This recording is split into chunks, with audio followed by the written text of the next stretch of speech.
태호야. 넌 정의를 지켰고 난 정의에게 버림받았어. 서울 한복판 초고층 빌딩 옥상. 70 노인 2명이 마주 서 있습니다. 한 명은 은퇴한 육군 중장 강태호. 그의 손에는 떨리는 권총이 들려 있습니다. 다른 한 명은 대한민국 최대 조직폭력배 회장 박진수. 그의 얼굴엔 담담한 미소가 번집니다. 쏴. 내가 평생 지켜온 정의를 위해서. 진수야. 그게 내 의무잖아, 장군님. 40년 전 그들은 전우였습니다. 목숨을 서로에게 맡긴 형제였습니다. 그러나 오늘 한 사람은 정의를 들고 한 사람은 죄를 짊어진 채 마지막 작전을 수행하려 합니다. 이것은 두 남자의 이야기입니다. 같은 곳에서 출발했지만 정반대의 길을 걸어야 했던 전우의 이야기입니다. 2023년 11월 경기도 용인. 아침 햇살이 베란다로 들어오는 조용한 아파트. 강태호는 커피를 마시며 아침 뉴스를 보고 있었습니다. 72의 나이 육군 중장 계급으로 전역한 지 벌써 7년째였습니다. 대규모 조직폭력배 소탕 작전이 전개되었습니다. 검찰은 일명 용산 8호 불리는 조직의 회장 박모 씨를 특정경제범죄가 중처벌법 위반 혐의로 뉴스 앵커의 목소리가 흘러나왔습니다. 태호는 습관적으로 화면을 보다가 그만 손에 들고 있던 커피잔을 떨어뜨렸습니다. 철컥. 도자기 파편이 거실 바닥에 흩어졌습니다. 하지만 그는 그것조차 의식하지 못했습니다. 화면 속 검은 정장을 입고 검찰청으로 들어가는 남자. 백발이 성성하고 주름이 깊게 패인 얼굴. 하지만 그 눈빛만큼은 진수. 태호의 입에서 작은 신음이 새어나왔습니다. 그 얼굴을 잊을 수 없었습니다. 40년이 지났어도 그 날카로운 눈매와 굳게 담은 입술은 변하지 않았습니다. 화면은 곧 다른 뉴스로 넘어갔지만 태호는 한참 동안 멍하니 텔레비전만 바라보고 있었습니다. 박진수. 그 이름을 마음속으로 되뇌었습니다. 입 밖으로 꺼낸 지 몇 년 만인지 모를 이름. 의도적으로 기억 저편으로 밀어놓으려 했던 이름. 여보, 무슨 일이에요? 부엌에서 아내 연희가 다가왔습니다. 바닥에 흩어진 커피와 도자기 파편을 보며 놀란 표정을 지었습니다. 아, 미안해. 실수로. 태호는 황급히 휴지를 가지러 갔습니다. 하지만 그의 손은 여전히 떨리고 있었습니다. 괜찮아요? 얼굴이 새하얘요. 괜찮아. 그냥 뉴스를 보다가 깜짝 놀라서. 연희는 의아한 표정으로 텔레비전을 봤지만 이미 화면은 날씨 예보로 바뀐 뒤였습니다. 그날 하루 종일 태호는 정신을 차릴 수 없었습니다. 점심을 먹다가도 책을 읽다가도 자꾸만 그 얼굴이 떠올랐습니다. 박진수. 대한민국 최대 조폭 조직의 회장. 그리고 40년 전 자신의 가장 믿었던 부하 장교. 저녁 무렵 태호는 서재로 들어갔습니다. 책장 뒤편 먼지가 수북이 쌓인 낡은 상자를 꺼냈습니다. 오래전부터 열어보지 않았던 상자였습니다. 상자 안에는 군 시절의 사진들이 가득했습니다. 젊은 시절의 자신, 동료들, 그리고 한 장의 사진을 집어들었습니다. 1983년 여름 강원도 어느 전방부대. 군복을 입은 젊은 장교 2명이 어깨를 나란히 하고 웃고 있었습니다. 왼쪽은 중위 계급장을 단 자신, 오른쪽은 소위 계급장을 단 박진수였습니다. 사진 속 그들은 너무나 젊었고 눈빛은 투명했습니다.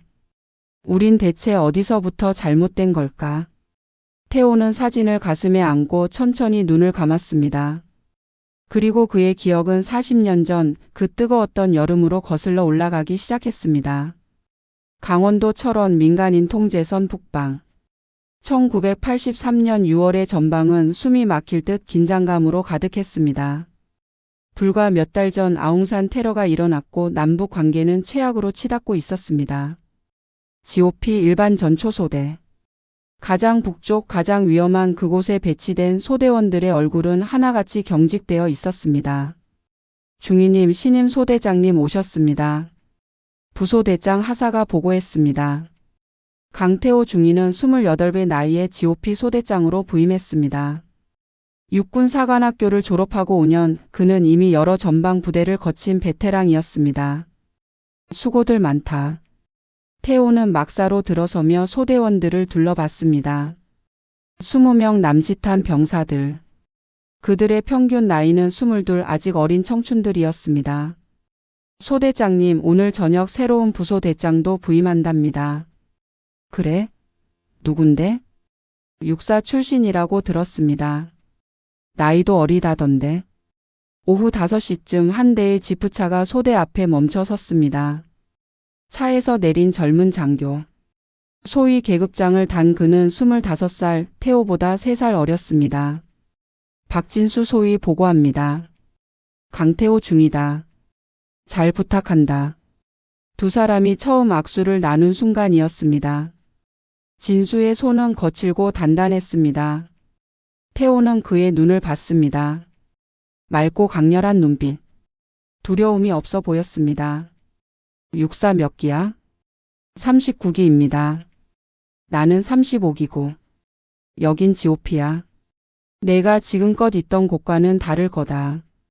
각오하고 왔습니다. 진수는 또박또박 대답했습니다. 그의 목소리엔 자신감이 넘쳤습니다. 첫날 저녁 태호는 진수를 작은 막사로 불렀습니다. 술 한잔 할까? 감사합니다. 둘은 마주 앉아 소주잔을 부딪혔습니다. 여긴 말이야. 태호가 입을 열었습니다. 이론이 통하지 않는 곳이야. 교과서에 나온 대로 움직이다간 죽어. 너도 부하들도. 명심하겠습니다. 적은 바로 저 너머에 있어. 철책선 너머 몇백 미터만 가면 북한 초소가 보여.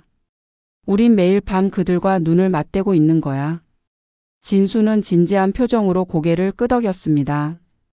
중위님. 응? 전 군인이 되고 싶어서 육사에 갔습니다.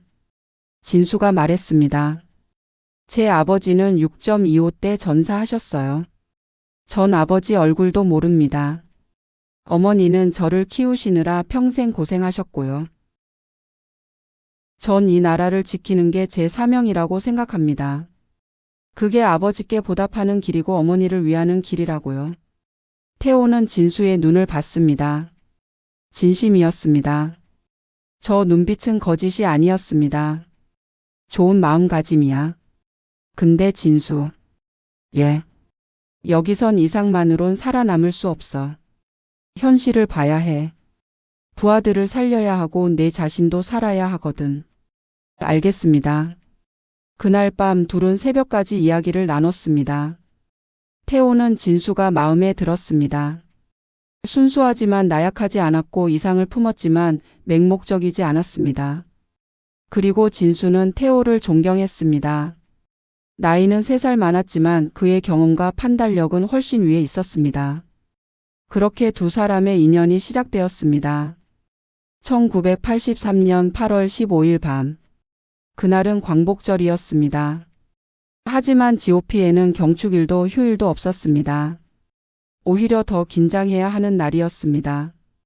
북한이 도발을 감행할 가능성이 높았기 때문입니다. 전 초소 이상무, 2초소 이상무, 3초소. 무전기로 각 초소의 보고가 들어왔습니다. 태호는 지휘소에서 상황을 점검하고 있었고 진수는 철책선을 순찰하고 있었습니다. 밤 11시. 중위님. 급박한 목소리가 무전기를 타고 들렸습니다. 진수의 목소리였습니다. 3초소 북방 200m 수상한 움직임 포착. 태호는 즉시 일어섰습니다. 인원은? 정확하지 않습니다. 최소 3명 이상으로 추정. 전 병력 비상. 박소희는 그 자리 사수. 태호는 곧바로 무장을 하고 밖으로 뛰쳐나갔습니다. 철책선 쪽으로 달려가는데 갑자기 총성이 울렸습니다. 탕, 탕탕, 사격, 사격. 진수의 외침이 들렸습니다. 태호가 현장에 도착했을 때 이미 교전이 시작된 뒤였습니다. 중위님. 진수가 철책 옆 참호에 엎드려 있었습니다. 그의 옆으로 총알이 날아왔습니다. 상황은 북한군 무장 공비로 추정됩니다. 최소 5명.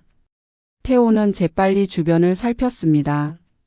어둠 속에서 희미하게 움직이는 그림자들이 보였습니다. 소대원들 집결했나? 절반은 왔고 나머지는 오는 중입니다. 바로 그때였습니다. 쉬잉 마이너스. 둔탁한 소리와 함께 무언가 날아왔습니다. 수류탄. 태호가 소리쳤습니다. 수류탄은 그들이 있는 참호에서 불과 5m 떨어진 곳에 떨어졌습니다. 어둠 속에서도 핀이 뽑힌 수류탄의 실루엣이 보였습니다. 3초. 그것이 폭발하기까지 남은 시간이었습니다. 진수가 움직였습니다. 중위님. 그는 태호의 몸을 밀쳐냈습니다. 그리고 자신이 수류탄 쪽으로 몸을 던졌습니다. 안 돼. 태호가 소리쳤지만 이미 늦었습니다. 진수는 수류탄을 집어들고 있는 힘껏 철책 너머로 던졌습니다. 쾅. 수류탄은 공중에서 폭발했습니다. 파편이 사방으로 튀었고 진수는 그 충격에 뒤로 나가 떨어졌습니다. 진수야. 태호가 달려가 진수를 끌어안았습니다. 괜찮아? 예. 진수는 신음하며 대답했습니다. 왼팔에서 피가 흘렀습니다. 파편에 맞은 것입니다. 의무병. 당장. 태호가 외쳤습니다. 그 사이 증원 병력이 도착했고 총격전은 계속되었습니다. 결국 공비들은 철수했고 우리 측은 부상자 3명을 냈습니다. 진수가 그중 한 명이었습니다. 다음 날 아침. 진수는 야전 병원에서 치료를 받고 돌아왔습니다. 왼팔에 붕대가 감겨 있었지만 다행히 뼈는 다치지 않았습니다. 이 바보 같은 놈아. 태호는 진수를 보자마자 머리를 한 대 쳤습니다. 왜 그런 짓을 한 거야? 죽을 수도 있었어. 중위님을 보호하는 게 제 임무니까요. 임무는 개뿔. 넌 아직 어린애야. 전 어린애 아닙니다. 진수가 웃으며 대답했습니다. 중위님은 이 소대의 지휘관이십니다. 중위님이 다치면 소대 전체가 위험해집니다. 하지만 전 그냥 부소대장일 뿐이니까요. 태호는 말문이 막혔습니다. 그날 저녁 태호는 다시 진수를 불렀습니다. 진수야. 예. 고맙다. 아닙니다. 아니야. 고마워. 내가 아니었으면 난 죽었어. 태호는 소주잔을 따랐습니다. 넌 내 생명의 은인이야. 평생 잊지 않을 거다. 진수는 잠시 망설이다가 입을 열었습니다. 중위님. 응? 제겐 형이 없습니다. 아버지도 일찍 돌아가셨고 어머니 혼자 저를 키우셨죠. 중위님을 보면 제가 만약 형이 있었다면 이런 느낌일까 하는 생각이 듭니다. 태호는 잠시 아무 말도 하지 못했습니다. 나도 동생이 없어. 외동이거든. 태호가 말했습니다. 근데 너를 보면 동생이 생긴 것 같아. 두 사람은 눈을 마주보고 웃었습니다. 그날 밤 둘은 취할 때까지 술을 마셨습니다. 그리고 서로 약속했습니다. 우리 여기서 살아서 나가면 평생 연락하고 지내자.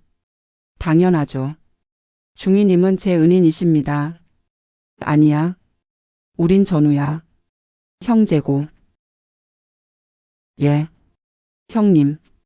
그때부터 진수는 태호를 형님이라고 불렀습니다. 그리고 태호는 진수를 동생이라고 불렀습니다. 둘은 그렇게 전우에서 형제가 되었습니다. 1985년 봄. 2년이 흘렀습니다. 태호는 대위로 진급했고 진수는 중위가 되었습니다. 둘 다 GOP에서 후방으로 전출되어 같은 사단 본부에서 근무하게 되었습니다. 태호는 작전과 진수는 정보가에 배치되었습니다. 형님, 오늘 저녁 한잔해요. 좋지. 오랜만에 고기나 먹으러 갈까? 둘은 여전히 가까웠습니다. 주말이면 함께 외출하고 술을 마시며 미래를 이야기했습니다. 나는 말이야 장군까지 가고 싶어. 태호가 말했습니다. 아직 멀었지만. 최선을 다하면 가능하지 않을까? 형님이면 충분히 가능하죠. 진수가 고개를 끄덕였습니다. 전 그냥 이 군대를 더 깨끗하게 만들고 싶어요. 깨끗하게? 요즘 너무 비리가 많잖아요. 군납 비리, 횡령, 뇌물. 군인이 이래선 안 되는데. 진수의 목소리에는 분노가 섞여 있었습니다. 사실 그 시절 한국 군대는 비리로 몸살을 앓고 있었습니다. 군납 업체들은 장교들에게 뇌물을 주고 계약을 따냈고 일부 고위 장교들은 예산을 횡령했습니다. 그래도 우리가 바꿔나가야지. 태호가 말했습니다. 우리 같은 사람들이 진급해서 위로 올라가면 조금씩 달라질 거야. 그렇겠죠. 하지만 진수의 얼굴은 밝지 않았습니다. 그해 여름 사건이 터졌습니다. 정보가에서 대규모 군납 비리가 적발된 것입니다. 모 건설업체가 부대 시설 공사를 따내기 위해 수억 원의 뇌물을 제공했고 그 돈이 정보가 소령 2명에게 전달되었다는 의혹이었습니다. 문제는 박진수 중위도 그 사건에 연루되었다는 것입니다. 형님, 저 억울합니다. 진수는 태호를 찾아와 울먹였습니다. 저는 정말 아무것도 모릅니다. 그냥 서류에 결제만 했을 뿐이에요. 나도 내가 그럴 사람 아닌 거 알아. 태호는 진수의 어깨를 잡았습니다. 진실은 밝혀질 거야. 걱정하지 마. 하지만 상황은 진수에게 불리하게 돌아갔습니다. 조사 결과 문제의 서류에 진수의 결제 사인이 있었습니다. 그리고 진수의 계좌로 500만 원이 입금된 흔적도 발견되었습니다. 저는 그 돈을 받은 적이 없습니다. 진수는 조사관 앞에서 외쳤습니다. 누군가 제 명의를 도용한 겁니다. 증거를 대시오. 증거는. 진수는 말을 잇지 못했습니다. 태호는 진수를 믿었습니다. 하지만 군 검찰은 물증을 따랐습니다. 결국 진수를 포함한 3명의 장교가 군사 재판에 회부되었습니다. 재판은 빠르게 진행되었습니다. 소령 2명은 실형을 선고받았습니다. 그들은 뇌물을 받은 것을 자백했습니다. 하지만 진수는 끝까지 부인했습니다. 저는 무고합니다. 저는 그 돈을 받은 적도 비리에 가담한 적도 없습니다. 재판부는 진수를 지켜봤습니다. 피고인 박진수 중위는 증거 불충분으로 무죄를 선고한다. 진수는 무죄를 받았습니다. 하지만 그것으로 끝이 아니었습니다. 다만 본 재판부는 피고인의 관리 감독 소홀을 인정하며 징계위원회에 회부할 것을 권고한다. 일주일 후 진수는 징계위원회에 불려갔습니다. 그리고 그 결과는 박진수 중위 강등 및 강제 전역. 진수는 그 자리에서 무너졌습니다. 안 됩니다. 안 돼요. 무죄 판결을 받았음에도 그는 군에서 쫓겨나게 된 것입니다. 태호는 그 소식을 듣고 달려갔습니다. 진수야. 진수는 숙소에 혼자 앉아 있었습니다. 눈은 충혈되어 있었고 얼굴은 핏기가 없었습니다. 형님. 진수야, 이게 무슨. 억울합니다. 전 정말 아무것도 안 했어요. 진수가 울먹였습니다. 하지만 아무도 제 말을 안 믿어요. 무죄 판결을 받았는데도 전 쫓겨나는 겁니다. 제가 뭘 잘못했습니까? 전 그저 주어진 임무를 수행했을 뿐인데. 태호는 진수를 끌어안았습니다. 미안하다. 내가 더 힘이 있었다면. 아닙니다. 형님 잘못이 아니에요. 진수는 고개를 저었습니다. 이게 바로 이 군대의 현실이에요. 아래는 희생하고 위는 살아남고. 진수야. 전 이 나라를 지키고 싶었어요. 정의롭게 살고 싶었어요. 진수의 목소리가 떨렸습니다. 하지만 이 나라는, 이 군대는 저 같은 사람을 원하지 않나 봐요. 태호는 아무 말도 할 수 없었습니다. 그날 밤 둘은 마지막으로 술을 마셨습니다. 형님은 계속 승승장구하세요. 무슨 소리야? 우린 같이. 아니에요. 진수가 태호의 말을 끊었습니다. 형님은 다릅니다. 형님은 이 더러운 시스템 안에서도 깨끗하게 살아남을 수 있는 사람이에요. 진수야. 하지만 저는 안 됩니다.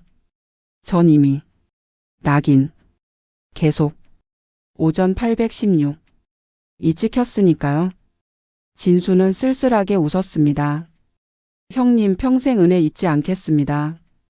그리고 진수는 잠시 말을 멈췄습니다. 죄송합니다. 뭐가 미안한데? 형님과의 약속을 지키지 못해서요. 우리 같이 장군 되기로 했었잖아요. 태호는 눈물을 참았습니다. 바보 같은 소리 하지 마. 넌 억울한 거야. 내 잘못이 아니라고. 예. 그날이 둘이 마지막으로 마주 앉아 술을 마신 날이었습니다. 1985년 가을. 박진수는 강제 전역했습니다.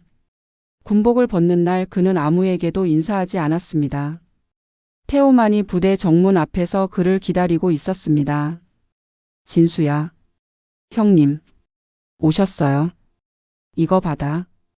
태호는 봉투 하나를 건넸습니다. 안에는 돈이 들어 있었습니다. 당분간 쓸 돈이 필요할 거야. 형님 이건 받아. 동생 챙기는 게 형 도리야. 진수는 눈물을 닦으며 봉투를 받았습니다. 형님 저 꼭 성공해서 이 은혜 갚겠습니다. 갚을 것 없어. 그냥 잘 살아. 그게 내 바람이야. 예. 진수는 돌아서서 걸어갔습니다. 태호는 그의 뒷모습을 한참 바라봤습니다. 그게 둘이 마지막으로 만난 날이었습니다. 그 후 몇 달간 태호는 진수에게 연락을 시도했습니다. 하지만 진수는 전화를 받지 않았습니다. 편지를 보내도 답장이 없었습니다. 진수는 완전히 사라진 것처럼 보였습니다. 태호는 걱정이 되었지만 그도 바빴습니다. 소령으로 진급했고 새로운 보직을 맡았습니다. 1986년 봄 태호는 우연히 진수의 소식을 들었습니다. 박진수? 그 친구 요즘 안 좋더라. 동기 한 명이 말했습니다. 뭐가? 술만 마신다더라. 직장도 여러 번 옮겼다던데.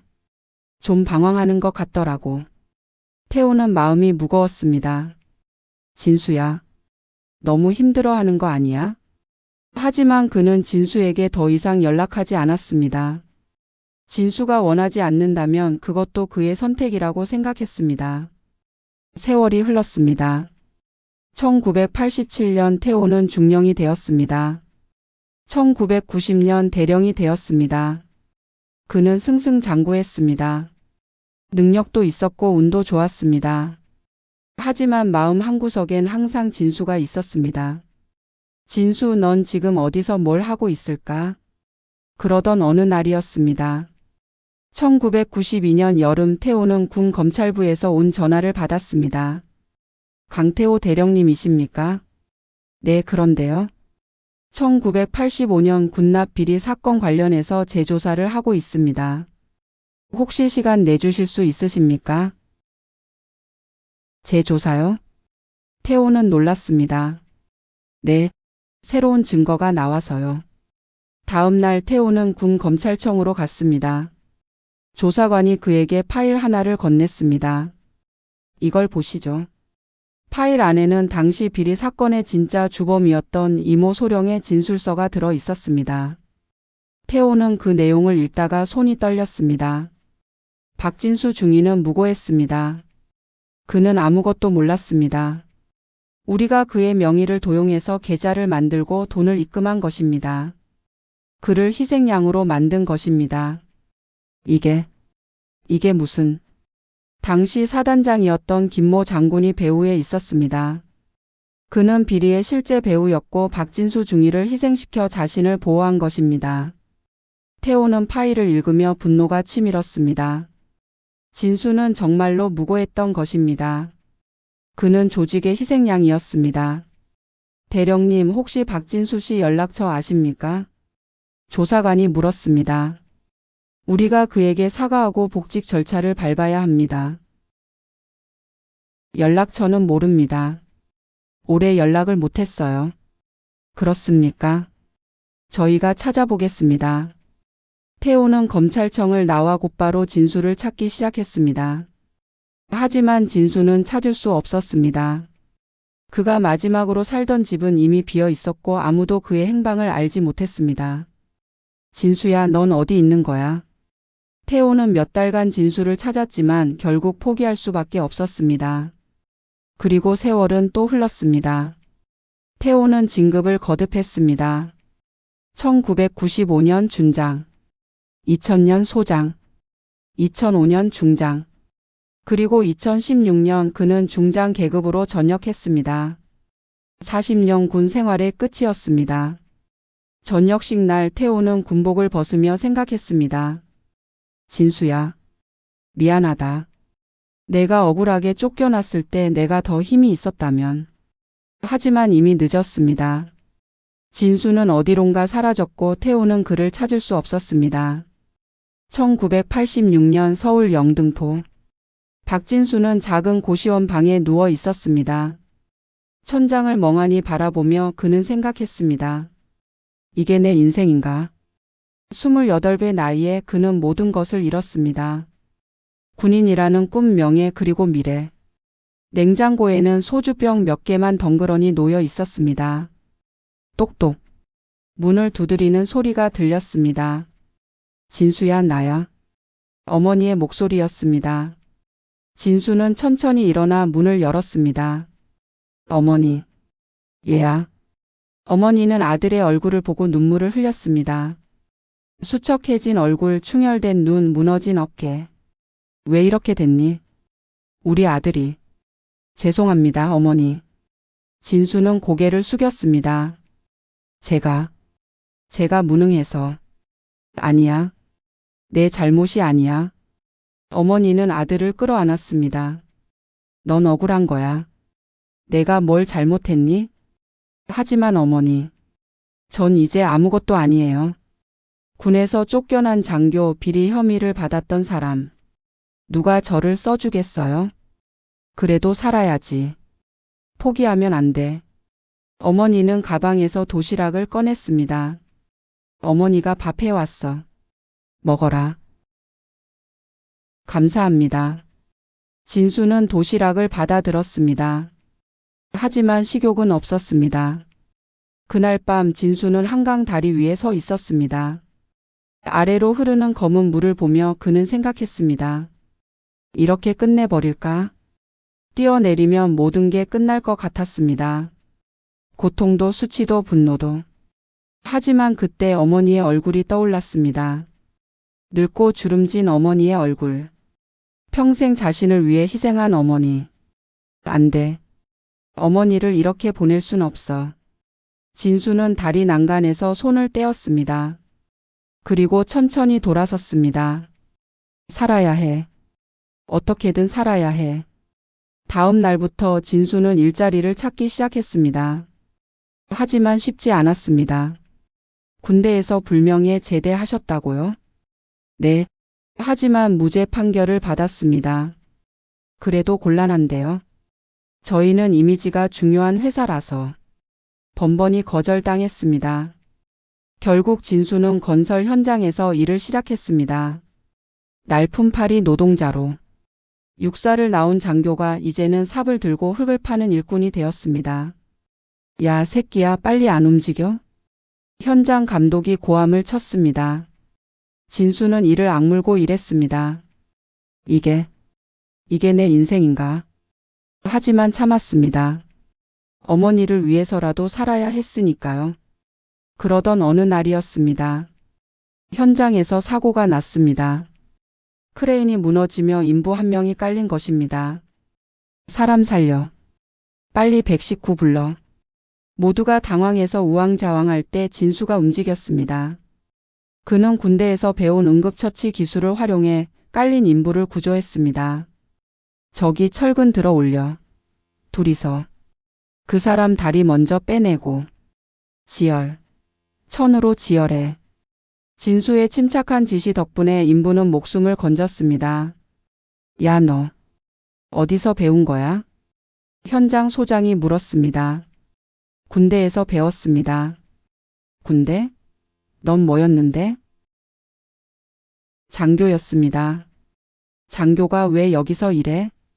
진수는 대답하지 않았습니다. 소장은 진수를 유심히 봤습니다. 내일 사무실로 와봐. 할 말이 있어. 다음 날 소장은 진수에게 제안했습니다. 우리 회사 안전관리팀에서 일해볼래? 저를요? 응. 넌 머리도 좋고 위기 대처 능력도 있어. 현장 노동자로 썩히기엔 아까워. 진수는 잠시 망설였습니다. 감사합니다. 그렇게 진수는 안전관리팀에 들어갔습니다. 그리고 몇 년 후 그는 팀장이 되었습니다. 능력을 인정받은 것입니다. 하지만 그의 마음속에는 여전히 분노가 끓고 있었습니다. 나는 억울하게 쫓겨났어. 이 사회는 정의롭지 않아. 1990년대 초 진수는 건설 현장에서 조직과 마주쳤습니다. 당시 건설 현장은 조직폭력배들의 영향력 아래 있었습니다. 그들은 인부관리, 자재 납품, 하청업체 관리 등을 장악하고 있었습니다. 야, 박 팀장. 어느 날 한 남자가 진수를 찾아왔습니다. 누구십니까? 나는 이 지역 관리하는 사람이야. 남자는 담배를 입에 물고 웃었습니다. 앞으로 잘 지내자고. 무슨 말씀이신지. 이 현장 안전하게 굴러가려면 우리 협조가 필요해. 알지? 진수는 남자를 똑바로 봤습니다. 위협이었습니다. 협조하지 않으면? 그럼 현장이 좀 시끄러워질 수도 있고. 남자는 비웃었습니다. 진수는 주먹을 쥐었습니다. 하지만 참았습니다. 알겠습니다. 그날 밤 진수는 술을 마셨습니다. 이게 세상이구나. 정의는 개뿔. 힘이 있는 놈이 이기는 거지. 그리고 그는 결심했습니다. 나도 힘을 가져야 해. 더 이상 당하지 않으려면. 진수는 조직에 접근하기 시작했습니다. 처음에는 협력자로, 나중에는 파트너로. 그의 머리와 조직력은 조직에 큰 도움이 되었습니다. 야, 박 형님. 형님 진짜 대단하십니다. 조직원들이 그를 따르기 시작했습니다. 형님 같은 분이 우리 조직에 있으면 정말 든든해요. 진수는 조직 안에서 빠르게 승진했습니다. 그리고 2000년대 초 그는 조직의 간부가 되었습니다. 더 이상 건설 현장의 팀장이 아니었습니다. 그는 이제 지하 세계의 보스였습니다. 2010년 서울 용산. 박진수는 고급 오피스텔 펜트하우스에 앉아 있었습니다. 창밖으로 서울 야경이 펼쳐졌습니다. 그는 이제 52의 나이, 백발이 섞인 머리와 날카로운 눈빛을 가진 남자였습니다. 그리고 그는 용산파의 회장이었습니다. 대한민국에서 손꼽히는 조직폭력배 조직의 수장. 회장님, 오늘 회의 준비 끝났습니다. 부하가 보고했습니다. 알았어. 들어오라고 해. 곧 간부 5명이 들어왔습니다. 회장님. 그들은 고개를 숙였습니다. 진수는 그들을 둘러봤습니다. 이번 달 실적 보고해. 예. 건설 현장 관리비로 15억, 유흥업소 수익금으로 8억. 보고가 이어졌습니다. 진수의 조직은 단순한 폭력 조직이 아니었습니다. 건설, 유흥, 대부업, 심지어 부동산까지 합법과 불법의 경계를 넘나들며 수백억 원의 자금을 운영하고 있었습니다. 좋아. 다음 안건.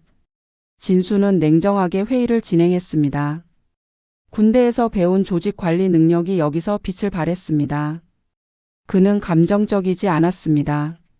언제나 이성적이고 전략적이었습니다. 그래서 부하들이 그를 두려워하면서도 존경했습니다. 회의가 끝나고 진수는 혼자 남았습니다.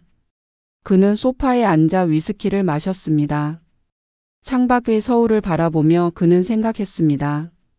여기까지 왔구나. 한때 군인을 꿈꿨던 청년이 이제는 조폭의 회장이 되었습니다. 아이러니했습니다. 하지만 후회는 없었습니다. 나는 억울하게 쫓겨났어. 이 세상이 나를 버렸어. 그는 스스로를 정당화했습니다. 나는 살아남기 위해 이 길을 선택한 거야. 하지만 가끔, 아주 가끔씩 강태호의 얼굴이 떠올랐습니다. 형님은 지금 어디서 뭘 하고 계실까? 진수는 한 번도 태호에게 연락하지 않았습니다. 부끄러웠습니다. 자신의 이런 모습을 보여주고 싶지 않았습니다. 형님은 장군이 되셨겠지. 형님답게. 진수는 쓸쓸하게 웃었습니다. 우린 정말 다른 길을 걸은 거야. 2015년 진수의 조직은 정점에 달했습니다. 전국적으로 수천 명의 조직원을 거느렸고 연간 수익은 수백억 원에 달했습니다. 하지만 검찰도 가만히 있지 않았습니다. 대대적인 조직폭력배 소탕 작전이 시작되었습니다. 회장님, 검찰이 움직입니다. 부하가 긴급히 보고했습니다. 알고 있어. 진수는 침착했습니다. 이미 예상했던 일이야. 증거인멸 작업은 진행 중입니다. 좋아. 차분하게 대응하자. 진수는 변호사단을 구성했습니다. 그리고 검찰 조사에 응했습니다. 피의자 박진수 맞습니까? 네. 당신은 조직폭력배 용산파의 회장으로. 검사가 질문을 이어갔습니다. 진수는 차분하게 대답했습니다.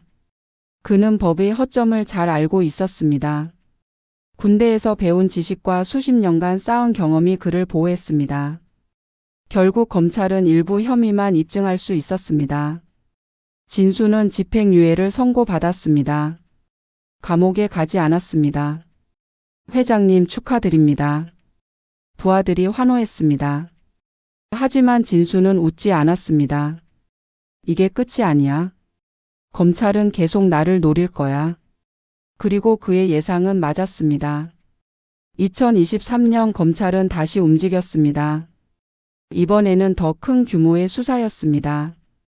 박진수 회장 특정경제범죄가 중처벌법 위반 혐의로 구속영장 청구. 뉴스가 보도되었습니다. 그리고 그 뉴스를 용인의 한 아파트에서 강태호가 보고 있었습니다. 2023년 11월 용인. 강태호는 며칠 동안 잠을 이루지 못했습니다. 뉴스에서 본 진수의 얼굴이 자꾸만 떠올랐습니다. 여보, 요즘 계속 뒤척이네요. 무슨 일 있어요? 아내 연희가 걱정스럽게 물었습니다. 아니야. 괜찮아. 거짓말. 얼굴에 다 써 있어요. 연희는 남편의 손을 잡았습니다. 나한테 말해봐요. 뭐가 그렇게 걱정돼요? 태호는 한참을 망설이다가 입을 열었습니다. 옛날 친구 이야기야. 친구? 응. 군대 시절 동생 같았던 친구. 근데 그 친구가 잘못된 길로 빠진 것 같아. 태호는 진수의 이야기를 조심스럽게 꺼냈습니다. 물론 구체적인 내용은 생략했습니다. 그 친구, 지금 많이 힘들 거예요. 연희가 말했습니다. 여보도 힘들고. 응. 만나보는 게 어때요? 만나? 네. 그 친구를 만나서 이야기를 나눠보세요. 뭐라도 도와줄 수 있을지 모르잖아요. 태호는 고개를 저었습니다. 아니야. 그 친구는 나를 만나고 싶어 하지 않을 거야. 왜요? 부끄러울 거야. 자기 모습이. 태호는 쓸쓸하게 웃었습니다. 나는 장군까지 했는데 그 친구는 다른 길을 걸었으니까. 다음 날 태호는 서재에 틀어박혀 인터넷으로 진수에 대한 기사를 검색했습니다. 박진수 회장 조직폭력배 용산파 수장. 수백억 원대 불법 자금 운용 혐의. 검찰 강력 처벌 방침. 기사를 읽으면 읽을수록 태호의 마음은 무거워졌습니다. 진수야. 넌 대체 어떻게 이렇게 된 거야? 그날 밤 태호는 오랜만에 술을 마셨습니다. 혼자서 조용히. 소주잔을 기울이며 그는 40년 전을 떠올렸습니다. GOP에서 함께 보초를 섰던 날들. 수류탄을 던지며 자신을 구해준 진수. 우리 여기서 살아서 나가면 평생 연락하고 지내자. 당연하죠. 형님은 제 은인이십니다. 아니야. 우린 전우야. 형제고. 그때의 약속. 하지만 그들은 약속을 지키지 못했습니다. 아니, 지킬 수 없었습니다. 미안하다, 진수야. 태호는 홀로 중얼거렸습니다. 내가 더 힘이 있었다면 널 지켜줄 수 있었을 텐데. 다음 날 아침 태호는 결심했습니다. 진수를 만나야 해. 그는 더 이상 망설이지 않기로 했습니다. 40년 전의 약속, 전우로서의 의리, 그리고 무엇보다 진실을 밝혀야 한다는 사명감.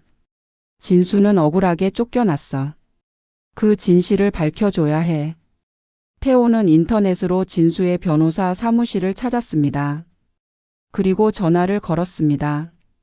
여보세요, 법무법인 정혜입니다. 저 박진수 회장님의 변호를 맡고 계신가요? 네, 그러신데요. 누구시죠? 제 이름은 강태호입니다. 박진수 회장과 오래된 친분이 있습니다. 혹시 면회를 할 수 있을까요? 아, 잠시만요. 전화기 너머로 뭔가 확인하는 소리가 들렸습니다. 고객님, 박 회장님께서 현재 면회를 극도로 제한하고 계십니다. 가족 외에는 제가 군 시절 그분의 상관이었습니다. 꼭 만나야 할 일이 있습니다. 그러시군요. 일단 전달은 해드리겠습니다. 연락처 남겨주시겠어요? 태호는 전화번호를 남겼습니다. 그리고 기다렸습니다. 일주일이 지났지만 아무 연락이 없었습니다. 태호는 다시 전화했습니다. 박 회장님께 제면. 계속. 오전 821. 회 신청 전달하셨나요? 네, 전달했습니다만 회장님께서 거절하셨습니다. 그러십니까? 태호는 전화를 끊었습니다. 예상했던 반응이었습니다. 진수는 자신을 만나고 싶어 하지 않는 것이 분명했습니다. 그래도 포기할 수 없어. 태호는 다른 방법을 생각했습니다. 그리고 편지를 쓰기로 했습니다. 박진수에게, 진수야, 나다. 강태호. 뉴스에서 내 얼굴을 봤어. 40년 만에 보는 얼굴이었지. 많이 변했더라. 머리도 희끗희끗하고 주름도 많이 생겼고. 근데 눈빛만은 그대로더라. 그때 그 날카로운 눈빛.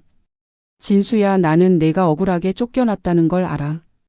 1992년에 재조사 결과를 봤어. 넌 정말로 무고했어. 내가 희생양이었다는 것도 알아. 미안하다. 그때 내가 더 힘이 있었다면 널 지켜줄 수 있었을 텐데.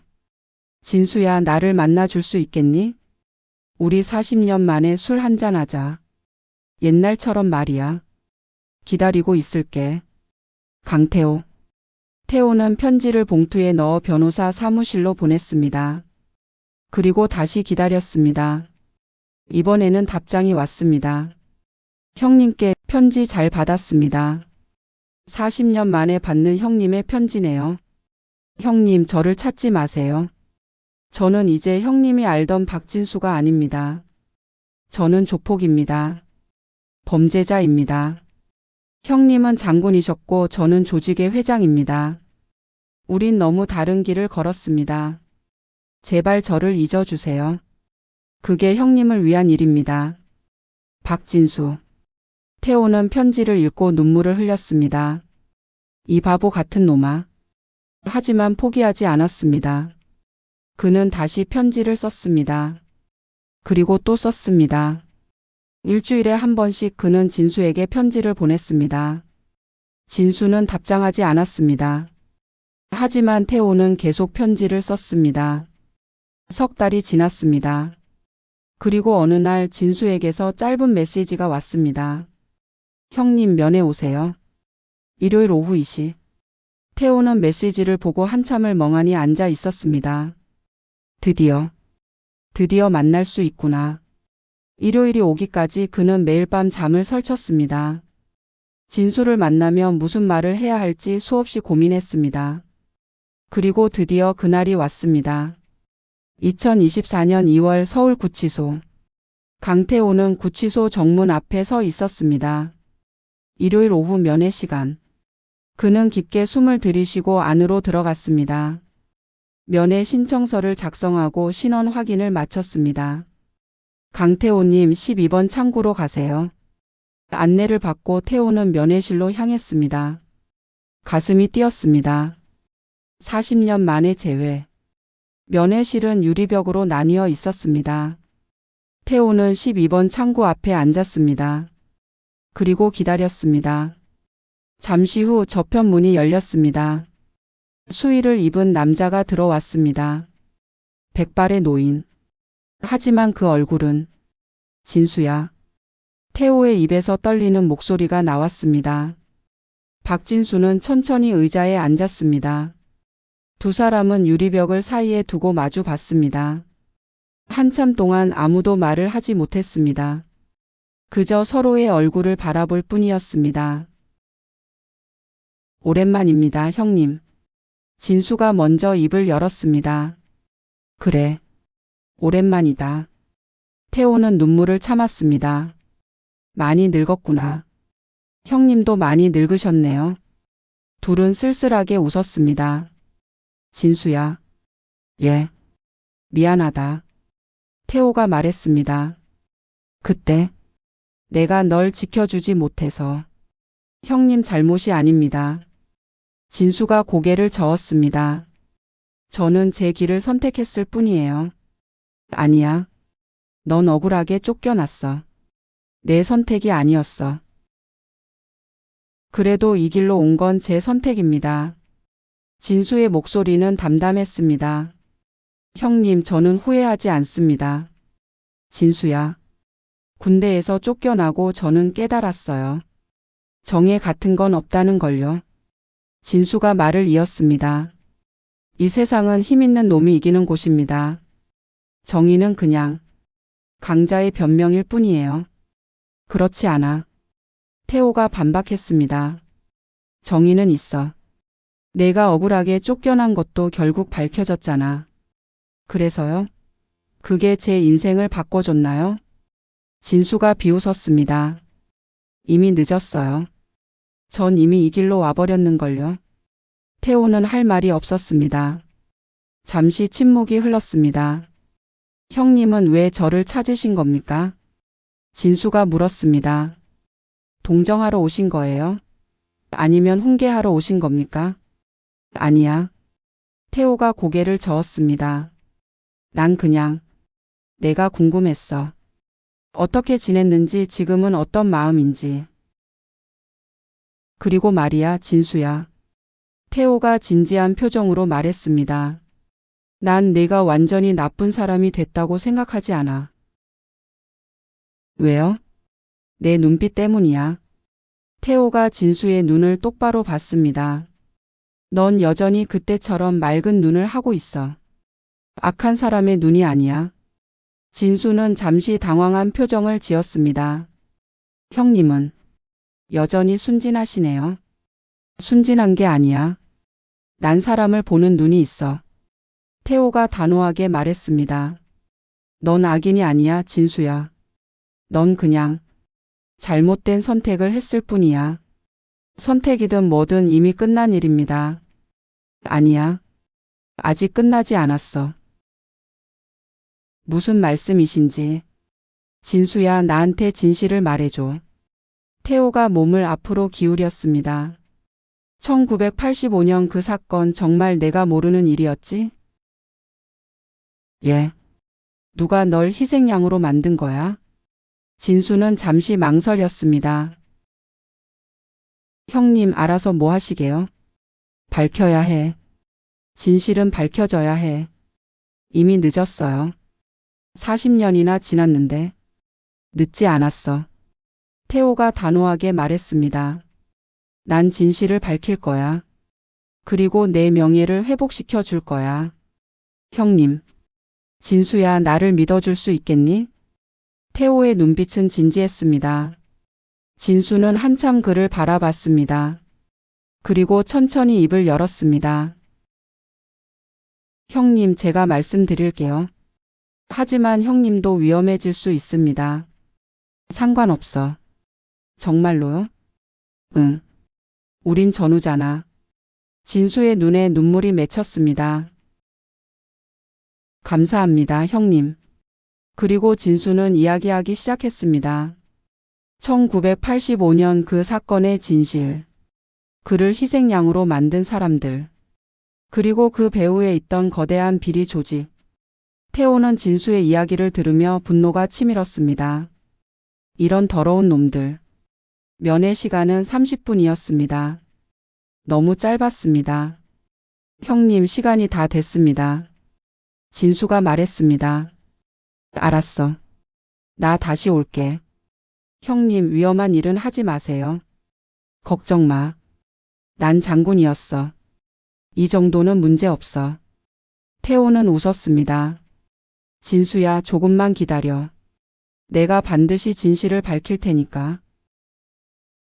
형님. 응?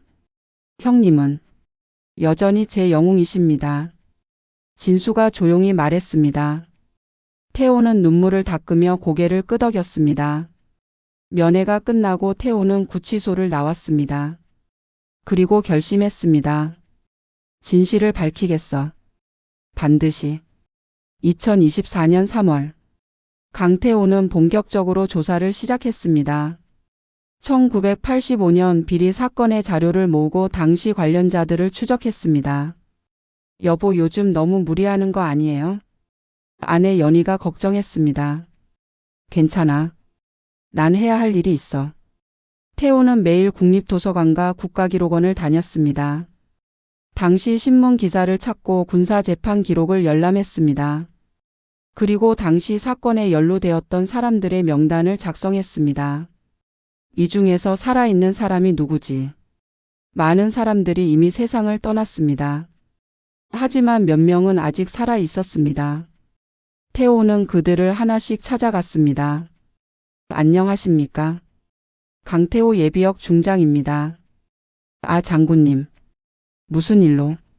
1985년 군납 비리 사건에 대해 여쭤보고 싶은 게 있습니다. 그 일은 너무 옛날 일이라 기억하실 겁니다. 당시 정보가에 계셨잖아요. 태호는 집요하게 물었습니다. 그리고 조금씩 진실의 조각을 맞춰갔습니다. 그 과정에서 태호는 놀라운 사실을 알게 되었습니다. 1985년 비리의 배후에는 한 명의 장성이 있었습니다. 당시 사단장이었던 김재혁 준장. 그는 비리의 실제 주범이었고 박진수를 희생양으로 만들어 자신을 보호했습니다. 그리고 김재혁은 그 후로도 승승장구했습니다. 중장까지 진급했고 2000년에 전역했습니다. 김재혁. 이 사람이. 태호는 이를 갈았습니다. 더욱 놀라운 건 김재혁이 전역 후 건설회사 회장이 되었다는 사실이었습니다. 혜성건설 회장. 태호는 인터넷으로 혜성건설을 검색했습니다. 대형 건설사였습니다. 정부 발주 공사를 많이 수주하는 회사였습니다. 이 사람이 진수의 인생을 망쳤어. 태호는 김재혁을 만나기로 결심했습니다. 며칠 후 태호는 혜성건설 본사를 찾았습니다. 안녕하십니까? 강태호 예비역 중장입니다. 김재혁 회장님을 뵙고 싶습니다. 회장님은 지금 자리에 안 계신데요. 그럼 언제 오십니까? 내일 오전에 출근하십니다. 알겠습니다. 내일 다시 오겠습니다. 다음 날 아침 태호는 다시 혜성건설을 찾았습니다. 회장님 계십니까? 회장님은 회의 중이십니다. 기다리겠습니다. 태호는 로비에 앉아 2시간을 기다렸습니다. 그리고 드디어 김재혁이 나타났습니다. 70대 후반의 노인. 하지만 정정한 모습이었습니다. 회장님. 태호가 다가갔습니다. 누구시오? 강태호 예비역 중장입니다. 강태호? 아, 강 중장. 김재혁은 태호를 알아봤습니다. 오랜만이군. 자네가 여길 왜? 잠깐 말씀 좀 나눌 수 있을까요? 무슨 일인데? 1985년 군납 비리 사건에 대해서입니다. 김재혁의 얼굴이 굳어졌습니다. 그 일을 왜? 사실을 알고 싶습니다. 자네 지금 뭐 하는 건가? 김재혁의 목소리가 차가워졌습니다. 그 일은 이미 끝난 일이야. 왜 다시 들춰내려고 하나? 박진수 중위를 기억하십니까? 박진수? 당시 정보가 중위였습니다. 회장님께서 희생양으로 만드신 분입니다. 김재혁의 얼굴이 일그러졌습니다. 강 중장, 자네 지금 날 모욕하는 건가? 모욕이 아닙니다. 사실을 말하는 겁니다. 태호는 눈을 똑바로 봤습니다. 회장님, 양심이 있으시다면 진실을 말씀해 주십시오. 나가게. 김재혁이 소리쳤습니다. 당장 나가지 못해. 경비원들이 달려왔습니다. 이 사람 내보내. 태호는 끌려나갔습니다. 하지만 포기하지 않았습니다. 다음 날 태호는 김재혁의 집 앞에서 기다렸습니다. 회장님, 강태호, 자네 왜 일어나? 진실을 밝혀야 합니다. 경찰 부를 거야. 부르십시오. 그럼 경찰 앞에서 제가 증거를 제출하겠습니다. 태호는 서류 뭉치를 꺼냈습니다. 이것이 1985년 사건의 재조사 기록입니다. 회장님이 비리의 배후였다는 증거입니다. 김재혁은 서류를 보고 얼굴이 창백해졌습니다. 자네, 어떻게 그걸? 회장님, 이제 끝내십시오. 태호가 진지하게 말했습니다. 양심의 가책을 느끼지 않으십니까? 한 사람의 인생을 망쳤는데.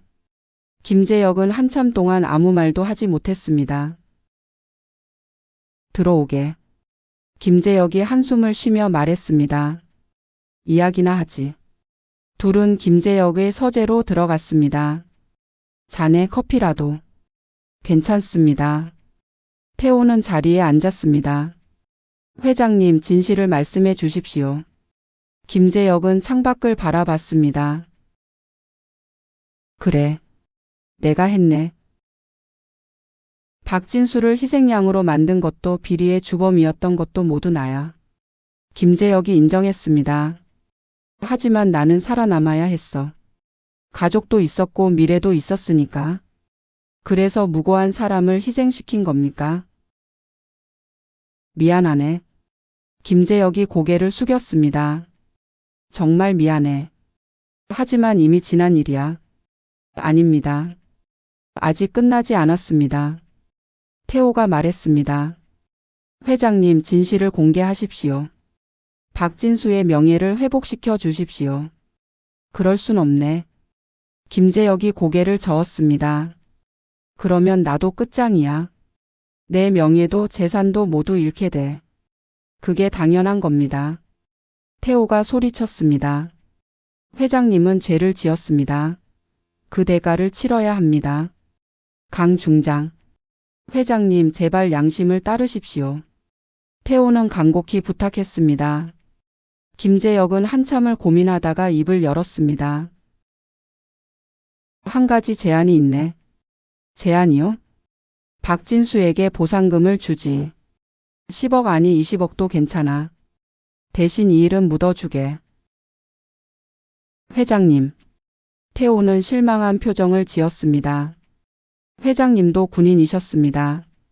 명예를 중시하는 사람이셨잖아요. 명예보다 중요한 게 있네. 가족과 생존이야. 틀렸습니다. 태호가 단호하게 말했습니다. 명예가 가장 중요합니다. 그게 없으면 우린 짐승과 다를 바 없습니다. 나가주게. 김재혁이 손을 내저었습니다. 더 이상 할 말이 없네. 태호는 자리에서 일어났습니다. 회장님, 제가 다시 오겠습니다. 그때까지 생각하십시오. 그리고 나왔습니다. 2024년 5월. 강태호는 계속해서 증거를 수집했습니다.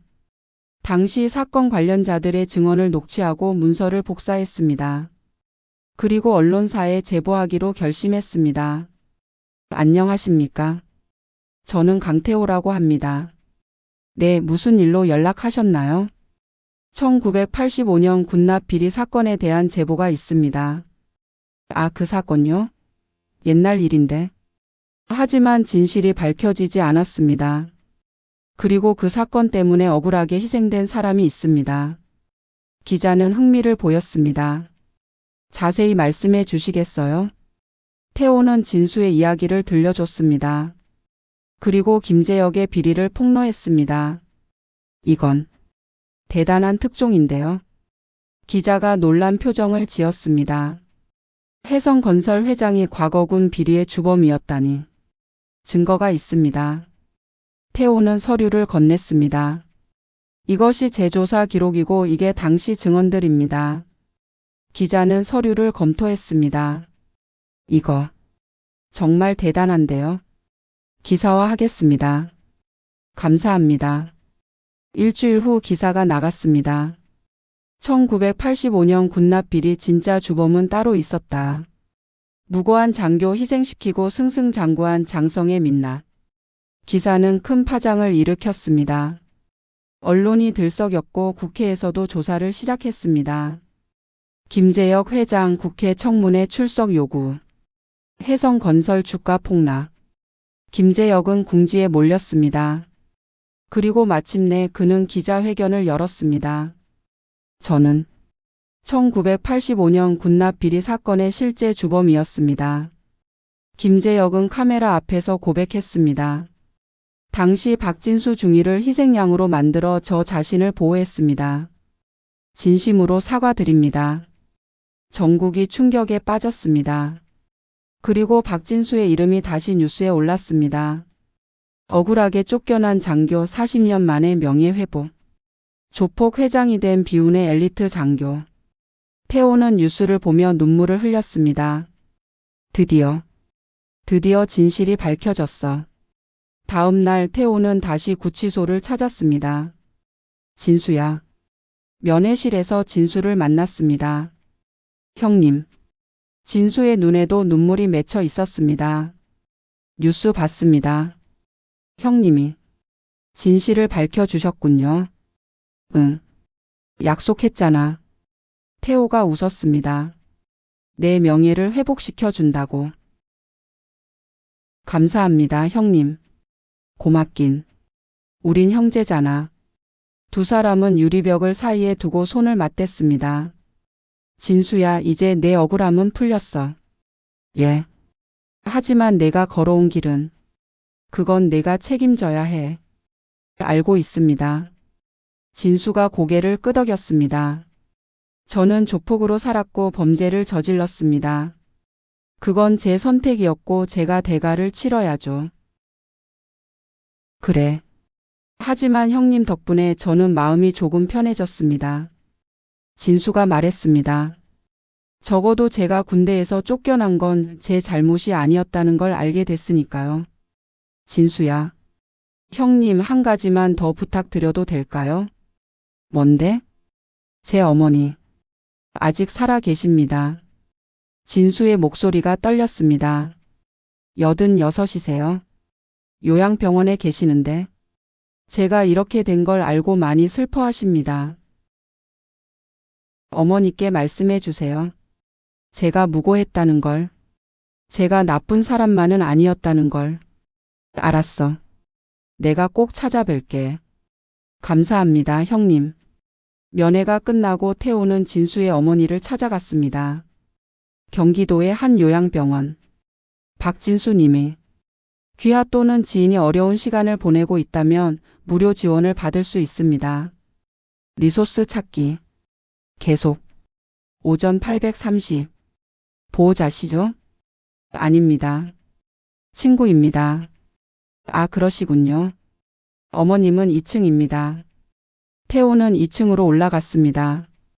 작은 병실에 노인 한 분이 누워 계셨습니다. 어머님. 태호가 조심스럽게 불렀습니다.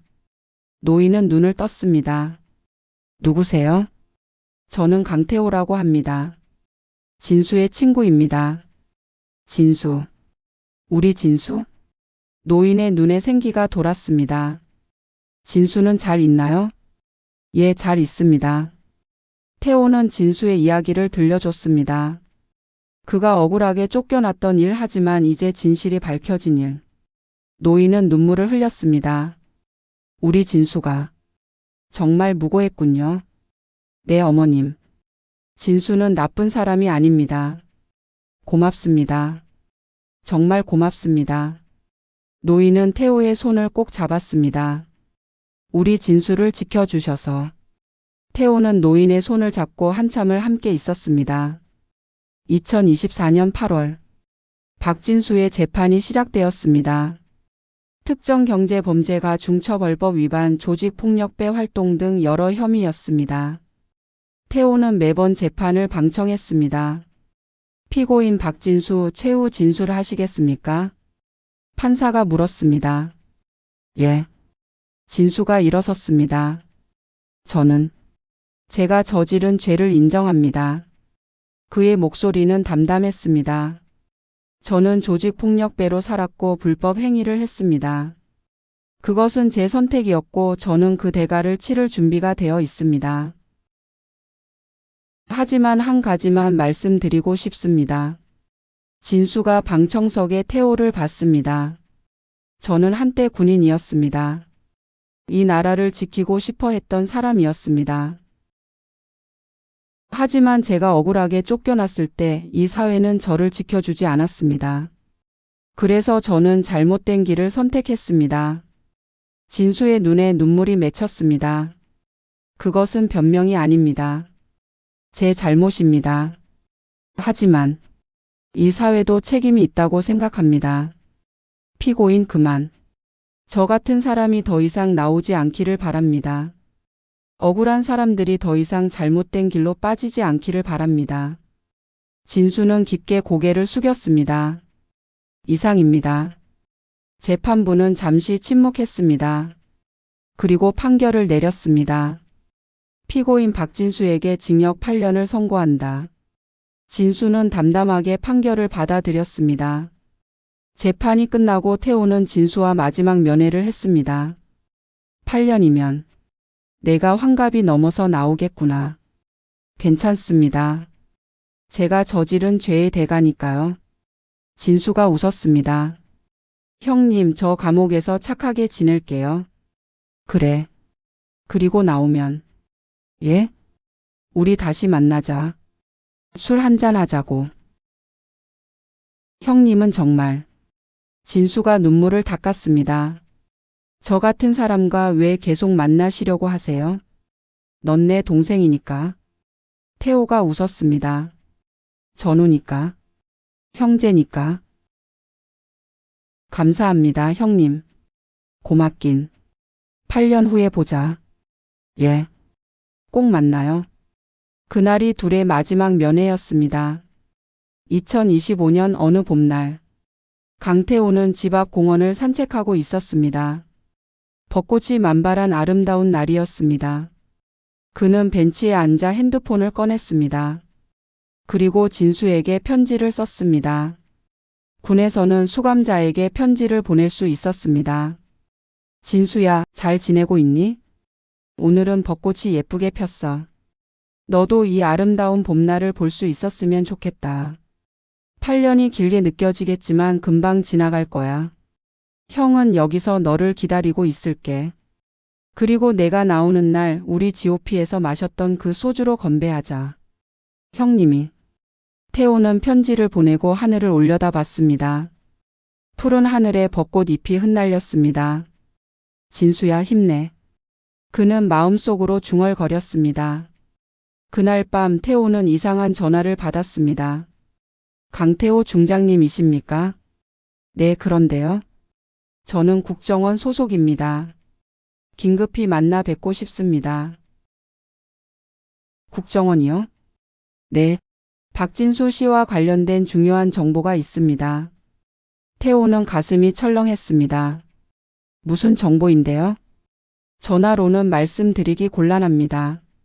내일 오전 10시 서울 여의도 국정원 별관으로 와주시겠습니까? 알겠습니다. 다음 날 태호는 국정원을 찾아갔습니다. 이쪽으로 오십시오. 안내를 받아 회의실로 들어갔습니다. 그곳에는 한 남자가 기다리고 있었습니다. 강태호 중장님 만나 뵙게 되어 영광입니다. 무슨 일로 저를 부르신 건지요? 박진수 씨에 대한 정보입니다. 남자가 파일을 건넸습니다. 사실 박진수 씨는 우리의 협력자였습니다. 뭐라고요? 태호는 깜짝 놀랐습니다. 무슨 말씀이신지. 박 씨는 조폭 조직의 회장이었지만 동시에 우리에게 정보를 제공하고 있었습니다. 정보라니요? 북한과 연결된 불법 자금 마약 거래 국제 범죄 조직. 이런 정보들을 박 씨가 우리에게 제공했습니다. 태호는 파일을 펼쳤습니다. 거기에는 진수가 국정원에 제공한 수많은 정보가 기록되어 있었습니다. 이게 정말입니까? 네.